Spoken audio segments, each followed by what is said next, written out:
Ted Benna, known as the father of the 401k. What is like the 3-minute version of the story of you discovering the 401k? I added two things to it that weren't in that piece of legislation. It was never intended to be what it is. You're working on some new plan I think can really move the needle. Totally flexible, unlike 401k. Has Congress allowed this? Have lawyers looked over this? I don't trust politicians. What would you say to the people that say 401ks are a scam, you should do other things? First of all, Caleb, fees are an issue. Unfortunately, it can be as high as 2.75%, which is, frankly, I call it thievery. You made a point that I've never heard. Hey everyone, welcome back to a very special episode of the BetterWealth Show. I am here with a return guest, and it's a true honor to have you on, Ted Benna. You are the person that discovered the 401k in the tax code, and now, trillions of dollars later that are in qualified plans, very much thanks to you. And so, Ted, thank you for being here, and I look forward to just diving into some of the things that you're currently working on, which I think are going to be fascinating. But I just love having conversations with people that are really moving the needle in this industry. Thank you, Caleb. It's certainly a pleasure to be back again with you, and appreciate all that you do very much. So I would highly encourage people to watch our original interview where you do a full and extensive history of how you discovered this. But what is the 3-minute version of the story of you discovering the 401k? Oh, probably the first thing is the fact that it was never intended to be what it is. I mean, it was added to the Internal Revenue Code. It was only a page and a half long. Caleb, which is pretty amazing. And without getting into the details, I added two things to it that weren't in that piece of legislation. The first one was the ability to have a matching employer contribution. The second one was for employees to be able to put money into it themselves pre-tax by making their own contributions. And there wasn't anything there saying that thou shalt not. So, I moved forward with the expectation that they might be possible. And, fortunately, finally, Treasury enabled both of those things to be included. And, we helped get it launched. The first 401k savings plan we actually put in for our own little consulting company, which only had about 50 employees at the time. And, it was tough getting it rolled out, but eventually we started to get some good press coverage, and it began to get legs and caught on, and probably generated about $15 billion or so, over all the years it's been in existence. So, do you remember the initial epiphany that you had, where you're like, "Oh, this is going to be incredible"? Because I remember at the time that you discovered this, taxes were super, super high. So it was like the epiphany that people could invest for their future while saving taxes in the present. Was that the epiphany, or was there something else that really hit you that this could be something that so many people would adapt in their life? Well, it was the fact that most of the Fortune 500 companies had already in place what were called thrift or savings plans. Employees put money into those after tax, and they got a match from their company. But most of the money just got spent, it wasn't invested long term. So I realized that I was going to be able to go out to those companies and say, hey, you can now add a pre-tax option for employees to be able to do a pre-tax rather than after tax. And the marginal tax rate at that point was around 70%. So I mean, I knew it wasn't going to be hard to get attention of the senior execs, Caleb. Nice. So now, as you look back, it's been many years since the start of the 401k. You wrote a book on this. Again, we'll link that down below. What is your reflection back on the 401k? I know that a lot of people, had pensions, and then they kind of used the 401k instead of a supplement. They kind of got rid of their pensions and went all in on the 401ks. As you reflect back, what are the pros that you see about a 401k? But then what are some of the cons that you see, looking back where we are today on how people are looking or using the 401k? Well, the pros are, first of all, it helped convert spenders into savers. Yep. by making that the first priority. And many employees, including me, would have never accumulated what they did without, that being possible. So it's a plan primarily, Caleb, that has helped middle income Americans. Those I would say, earning 50,000 and between 50,000, 200,000 or so, those are the ones who've benefited the most from it. The real top dogs, at the big companies, I mean, they get their big payoffs through stock options and, other types of plans for executives. So that's the big plus. The negatives, that I have are the fact that too much money still escapes when employees change jobs. So I'd like to put a little cap on that money has to stay for retirement. The other is the fact that roughly half the workforce still does not have any employer-sponsored plan. States have been mandating that they do that, and that's growing, but still has a long ways to go. So I'd like to see employers being required to offer a plan. Not hard to do that. A payroll deduction IRA, for example, is a very easy, no-cost plan, for employees to set up. And then the other issue is there's still a lot of employees that frankly aren't able to save on their own. Even minimum wage earners, when they get a bump up from $15 to $20 an hour, the statistics are showing it's still getting spent. And so that's kind of where I'm focusing now is, ways of doing other things, other than just the 401k. You are an innovator. I think that might be an understatement, but every time we talk, you're working on some new plan. And I don't know if you just enjoy reading the tax code and thinking about loopholes, or like what gets you onto new ideas? Because we're going to talk about the wheat grains incentive plan, which is very unique. But I'm just curious, before this, what do you like to do? Like, why do you come up with these things, and why do you like coming up with strategies like this? Okay, well, I know you're a man of faith. So I have about an hour of morning devotions. Most of it's prayer time. And last year was a pretty quiet year, and I was getting bored. And I was praying, hey, look, I'd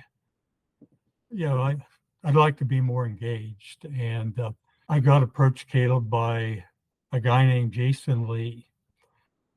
Jason Lee had a big impact in changing the way people who get paid hourly, at the bottom end, who have to use check cashing services and get ripped off by banks for overdrafts. He established daily pay, which totally flipped, how those people get paid and eliminating, the need for, using those type of services. And, it's really had a big impact. So he's starting something new, approached me about that. And it's shorter term, focused on helping the same group that, when we get to the wheat grains, but it's more of a short term thing. Again, helping those down at the bottom to be able to start to build something, kind of like taking reward points type of things and maybe converting them so they can use them to take a trip or whatever. Well, as I was working on that with him, I got an idea for a different program, which is the wheat grains incentive plan. And I presented that to him, and he didn't want to embrace it because he wanted to stick with what he has, because, he raised the venture capital for that, and he didn't want to, hey, look, when you're locked into generating something to satisfy your venture capital people, well, you kind of need to stay on track with it. So I'm off and running now with the wheat grain incentive plan on my own. It's amazing. Let me do my best to share my view of what I know to be true, and then you can correct me and kind of share where I missed. So when I read what you sent about the wheat grains incentive plan, it's very much like growing up. We got blessing beans as kids, and every blessing bean had like some type of value tied to it, and then we could cash it in with our parents. This very much is similar. Each grain has a value tied to it, and for the reason of us talking, let's just say that value is $1. And what you essentially do is you create an incentive for, and it's optional, or you can exclude people if you want. So it's not one of those like 401k where everyone has the right to be a part of it. But what you're able to do is you're able to create wheat grains, convert that into cash, but ultimately do very similar to a 401k where it can be deferred and invested for their future. The big difference is the downfall to a 401k when you're low income earning is you don't have the money to even start. So you might not even have the money to be able to take advantage of the match. And what this allows employers to do is they save money because they don't have to pay FICA. The employee saves money because they can take compensation not in FICA. And so they're saving money from a standpoint of taxation, but it's allowing them to start saving for their future, and they don't have to necessarily go out of pocket. The employer pays the wheat grains, which then converts every month to this plan. How did I do first time? You did a great job. Okay, all right. Yeah. The neat thing about it is it's totally flexible. Unlike 401k. I mean, employers can pick, who they're going to cover under, and it can be designed. The rewards could be based simply on continuing employment. They could also have performance awards, achieving certain performance. They also could have a profit-oriented piece, they could have, and there also, for example, could be safety awards, for those who maybe are driving big rigs over the road, or forklift or other things where safety is an issue and can be very expensive, if they screw up. So the rewards could be for any reason the employer wanted to give them, and so it's pretty cool. So I could use a couple examples. Use an example. Amazon, for example, could make this available to all their warehouse employees and all their drivers, their delivery, and have kind of some difference in the way the rewards were granted. And what happens, those rewards would actually go into a qualified retirement plan. And unlike the 401k, after the first year, they could be taken out and used, for whatever purposes the employees wanted to use them.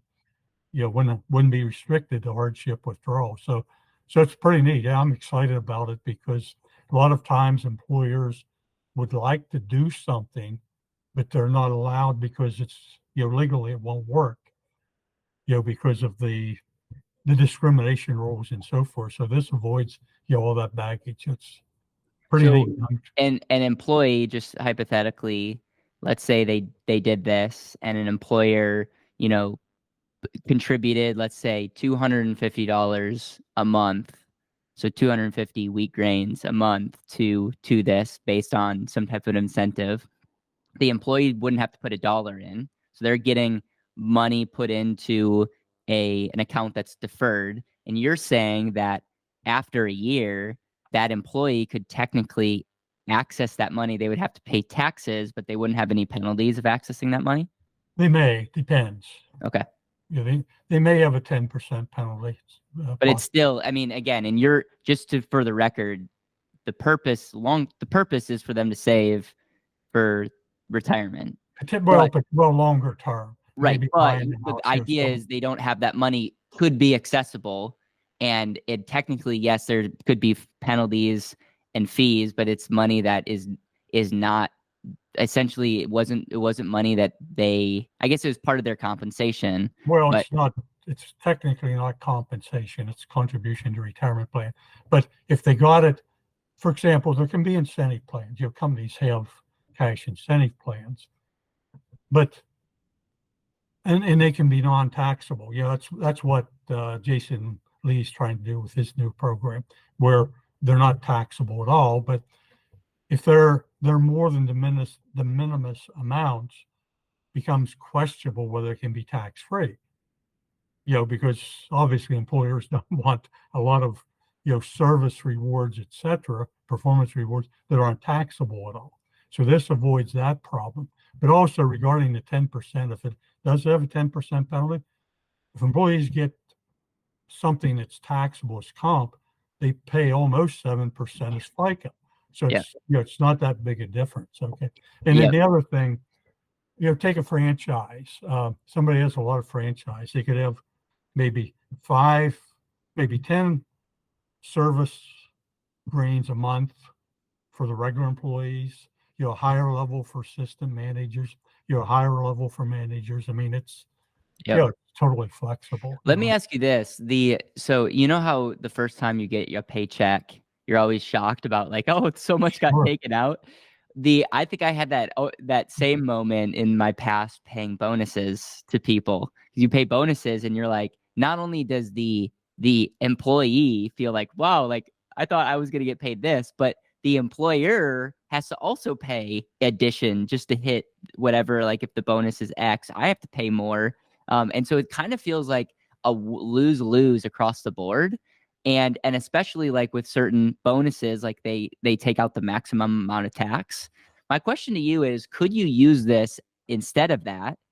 And would the employer, like let's say if you were going to give a bonus of $5,000, could you give 5,000 wheat grains and that would cost the company a straight 5,000. It wouldn't cost us more than that. And then the employee, it wouldn't cost them anything because it would go right into their plan. And then technically what you're saying is that's for long term, but if they did take that money out, there might be penalties and taxes, but at the end of the day, it's not much more than what they would pay via FICA. Exactly. Well, the other thing is employer avoids workman's comp, unemployment, all those other things, and the FICA, the whole baggage, all of it.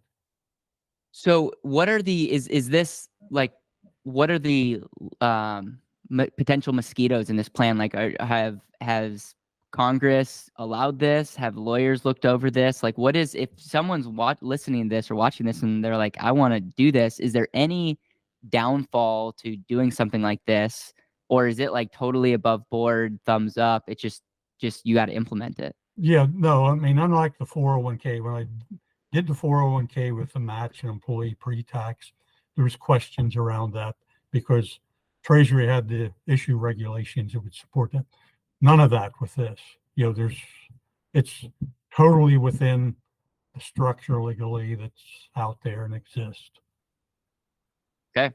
And so do people just contact you or what's the next Well, step yeah, if that would people be want the to thing to learn do at more? this point in time. Yeah. I mean, I'm looking to, I'm building some, partnership relationships.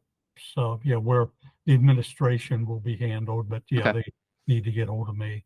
Okay. Yeah, get a hold of Ted. We'll make sure that we'll have a link down below where if people have questions about this. And also, I would love to learn more about how we can partner on something like this because it's very, very exciting. Just so you know, there is this be invested in any type of investments? Because I know in the sheet that you shared with me, it's short-term fixed income investments right now paying 5%, but could they put it in long-term equities if they wanted? Well, I would limit it to fixed at this point in time. If the amounts start to become more meaningful, obviously other alternatives, could be made available. But I'm anticipating, Caleb, that these would not be in the 5,000 a year or so in terms of what's contributed, probably more like, 1,000 or under, fairly small amounts and potentially employees taking them out shorter term rather than longer term. And I wouldn't want them to have Interesting. investment losses to have to deal with. But legally, maybe when somebody had 2,500 or 5,000 or more, whatever, they could have the opportunity to move into other investments if they Got want. it. What is you said that there's a potential employer tax credit that would ultimately pay for the setup cost of this and the administration fee. Do you want to unpack like what that looks like and how Yeah. someone would qualify? Well, if an employer doesn't have a qualified retirement plan, then they would qualify, for the credits that the federal governments provide credits to help employers that don't have plans to set them up. Yeah. So that's what would happen with this. Okay. If they don't have a plan. Okay. Very cool. Very cool. What would you, knowing what you know, is there ways to pay higher, like if you want to compensate someone, like let's say with big bonuses, 5, 10, 15, $20,000 bonuses kind of deal, is there something that could be created with your knowledge that could help the employer save tax, help the employee save tax, but then ultimately give them same type of flexibility to grow their money, but ultimately access it after the fact? Are you aware of something like that? Yeah, what happens there, that flips into what's called non-qualified executive top hat plans. Many years ago, a lot of years ago, I designed one, that allows companies to set up plans where people, senior execs, qualify for those, can select from a menu of different benefits. That the company puts the money in, they give them a certain amount of money. Executives, if they make it a flexible plan, can actually pick different types of benefits: survivor benefits, disability, retirement, maybe education, whatever buckets they want to fund. Company doesn't get a deduction for those. Employee doesn't pay taxes on them. What happens is when the benefits get paid out, then they get deducted. Then they become deductible by the company and taxable. So the company, in effect, lends them, the tax deferral ability. I love where your heart's at and love that this came to your mind. I want to just go back to the 401k. And pretty much what I hear you saying is the pros is it's taken spenders into savers because it's created automatic, like the money, you don't even see the money. It's going in before you receive it. And I think I would 100% agree that the majority of Americans need that because they would spend the difference and they're not disciplined.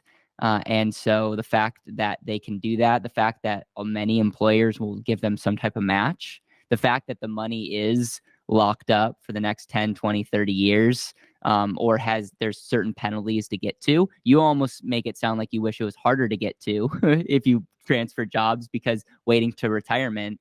I think that's, if you look at the studies of what the average person has at retirement, it's sad. It's super sad.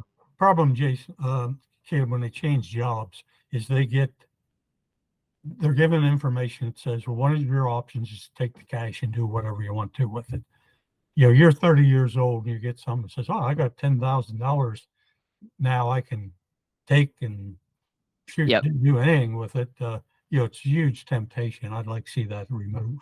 People that are anti 401k, I want to just share with you their talking points. I want to get your initial thoughts. They say 401ks have high fees. The same reason you love the 401k, that it kind of like locks up your money, it's not easy to access, they say is a bad thing because they're like, if you're an entrepreneur or you're a real estate investor, you're not able to access your money.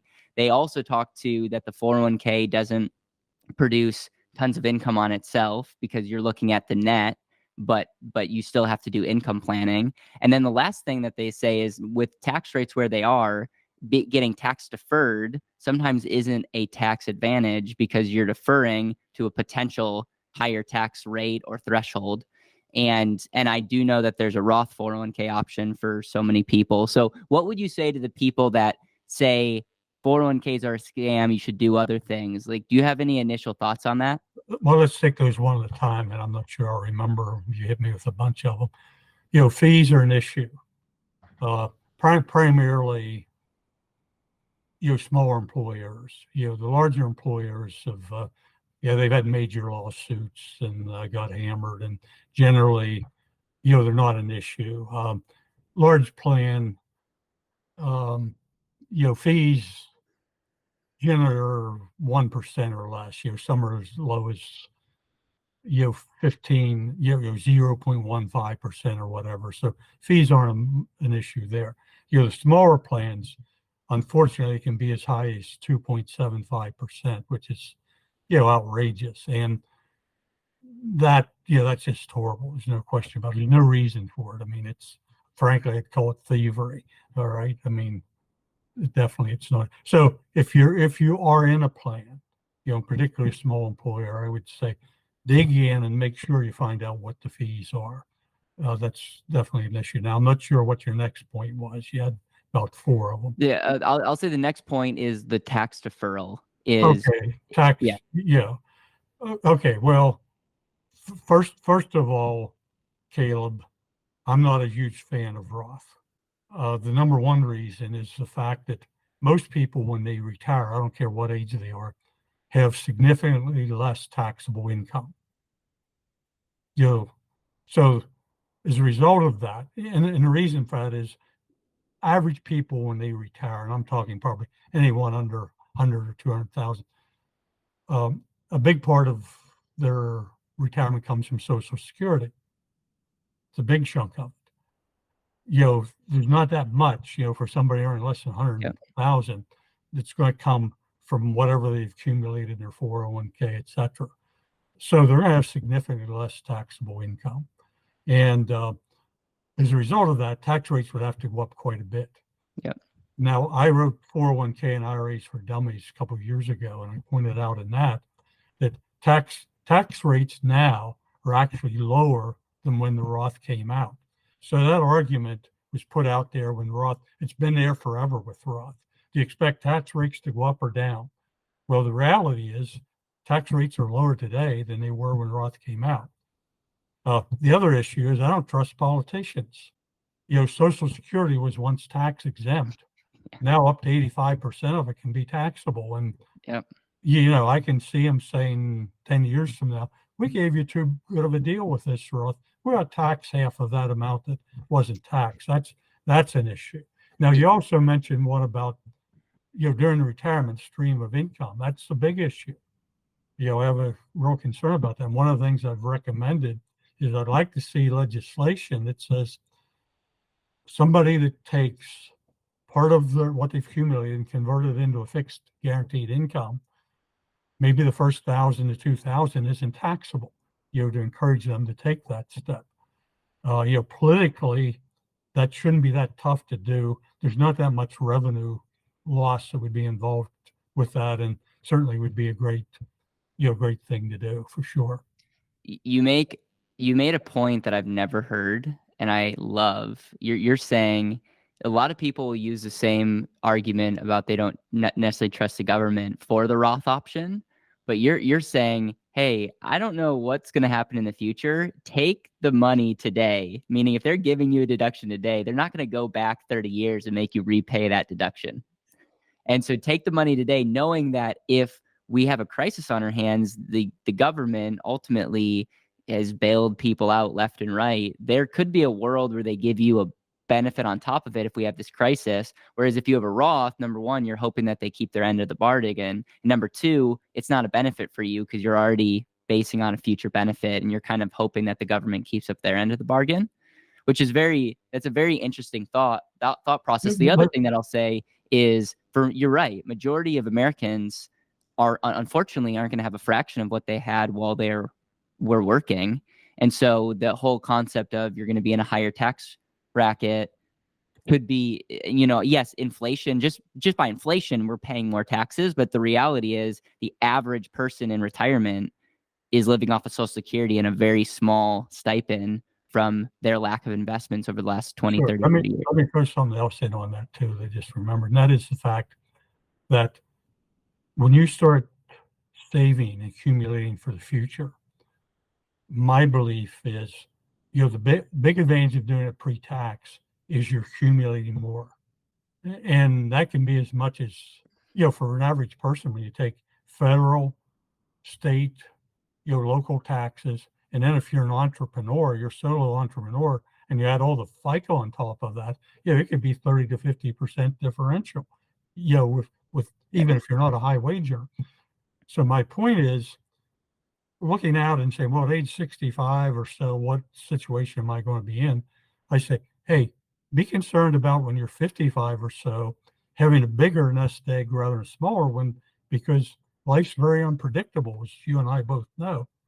Your health, your spouse, life circumstances change, you lose your job, all kinds of things disrupt your planning. And man, you're in a heck of a lot better position at that stage if you have a 30, 40, 50% bigger nest egg, that may be taxable at that point in time. There's a lot of different options if you have the money versus if you don't. And by default, you'll have more money accumulated if you do the deferral. Now, what other people say on the counter is, hey, taxes could go up significantly, and technically in a deferral plan, you are giving up some unknown transfer of authority to, politicians that I don't think are very high on either of our list right now. So I think but I think you make really good points, and I really appreciate you articulating that, because I think there's a difference if you're talking to the 1 or 2 or 3% of Americans versus the 97%. Yeah, And the I most, think, most at their wage levels, rates aren't going to go up that much for them to get in. I mean, reality.